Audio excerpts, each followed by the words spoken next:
Hey les bambins, j'espère que vous allez bien, en tout cas moi ça va nickel. On se retrouve aujourd'hui pour une nouvelle vidéo sur la Serie A, la 30e journée, avec 3 rencontres au programme. La première le 14 avril avec la Spezia qui reçoit la Lazio de Rome, la seconde Sassuolo contre la Juventus de Turin le 15 avril et le 17 avril on finit par la Fiorentina contre l'Atalanta de Bergame. Toutes les autres rencontres sont sur mon site VIP, tout est à l'écran et en description pour nous rejoindre.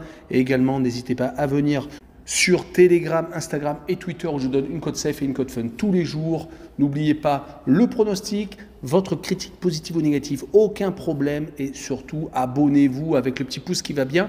On est de plus en plus nombreux à être ensemble. On jette un coup d'œil sur le classement. Le Napoli est toujours premier, mais avec seulement 16 points d'avance sur la Lazio de Rome qui est second. Je dis 16 points car ils ont compté plus ces derniers temps. Troisième, la Roma avec 53. Quatrième, le Milan AC avec 52. L'Inter est cinquième avec 51. Vraiment très serré pour la Ligue des Champions. Sixième, l'Atalanta de Bergame avec 48. Septième, la Juve avec 44. Et huitième, Bologne avec 43. En fin de classement, 15e, la Salernitana avec 29 points.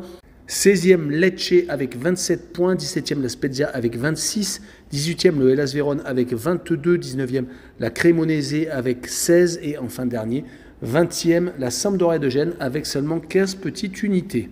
Et on attaque avec la première rencontre le 14 avril, la Spezia contre la Lazio de Rome. La Spezia vient d'enchaîner 2 matchs nuls consécutifs contre Salerne et contre la Fiorentina. 2 fois un but partout. Si on prend les 5 derniers matchs, c'est un bilan plutôt équilibré avec une victoire contre l'Inter de Milan, donc une très belle partie. 3 matchs nuls. Le 3e était contre le Hellas Vérone, les 2 premiers je vous l'ai dit un peu plus tôt, et une défaite à Sassuolo.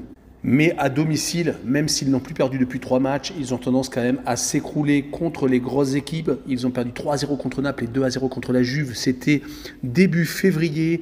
Ils vont en plus jouer contre la Lazio qui est en pleine forme, qui a gagné ses 3 derniers matchs. Et quand on voit les adversaires, c'était dans le derby de Rome contre l'AS Roma et contre la Juventus de Turin, à chaque fois à la maison. Donc 2 grosses performances et une victoire à Monza qui leur a permis donc de se retrouver second détaché. Mais le point négatif sur les dernières semaines est l'élimination en Ligue Europa Conférence contre l'AZ Alkmaar. Le club batave les avait battus à l'aller et au retour. Ils espéraient quand même aller plus loin dans cette compétition européenne. Et pour finir, la Lazio de Rome sur les 5 derniers déplacements, c'est tout de même 3 victoires et 2 matchs nuls, dont 1 à Naples. Donc il faut vraiment le retenir. Et sur ce match-là, mon pronostic est une victoire de la Lazio 2-1 et je verrai le plus de 2 buts sur le match pour assurer le coup avec une cote à 1,58.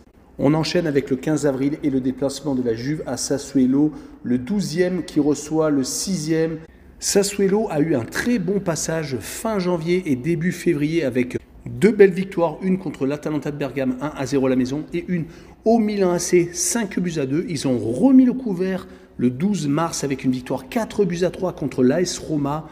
Ils ont donc tendance à prendre à bras le corps les grosses affiches. Seul Naples était venu les battre, c'était mi-février. En tout cas, sur les 10 derniers matchs en Italie, c'est tout de même 6 victoires, 2 nuls et 2 défaites. Ça leur a permis de remonter au classement car ils étaient à un moment donné très mal.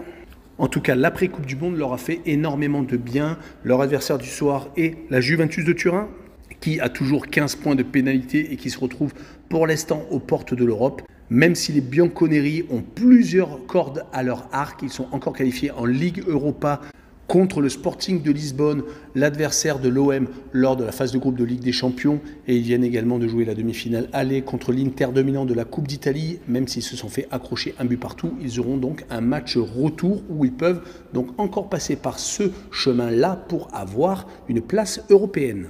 Mais actuellement, ils sont donc sur 2 mauvais résultats. Le 1 but partout, comme je l'ai dit, contre l'Inter et la défaite 2-1 à la Lazio. Juste avant, ils avaient réussi à enchaîner de très bons résultats. Sur les 8 rencontres avant, ils avaient réussi à gagner à 7 reprises et n'avaient perdu qu'une seule fois, c'était à l'AS Rome.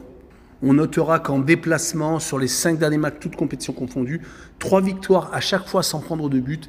Et les 2 défaites ont été contre la Roma et la Lazio, donc à chaque fois au stade olympique de Rome. Sur ce match-là, je les vois tout de même s'imposer 2-0 en déplacement. Et je verrai Sassuolo marquer le moins de 1 but sur le match, une cote à 1,66. Et on finira par le 17 avril et la Fiorentina qui accueille l'Atalanta de Bergame.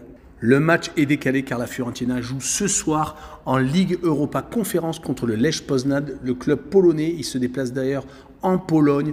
Il va peut-être y avoir la fatigue du déplacement, mais ces derniers temps, la Fiorentina est vraiment très bonne. Car à part le match nul contre la Spezia ce week-end, ils avaient enchaîné les succès, que ce soit en Coupe d'Europe ou en championnat. Ils en étaient à 10 consécutifs, donc c'était assez monumental.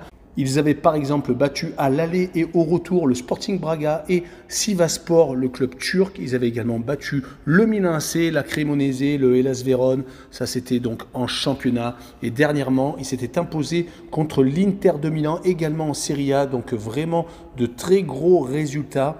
Ils vont jouer en plus contre l'Atalanta de Bergame, qui est 6e au classement, juste devant la Juventus de Turin, mais qui vient de perdre ce week-end à la maison contre Bologne. C'est une grosse déception car ils venaient d'enchaîner 2 succès consécutifs contre Empoli et la Cremonese.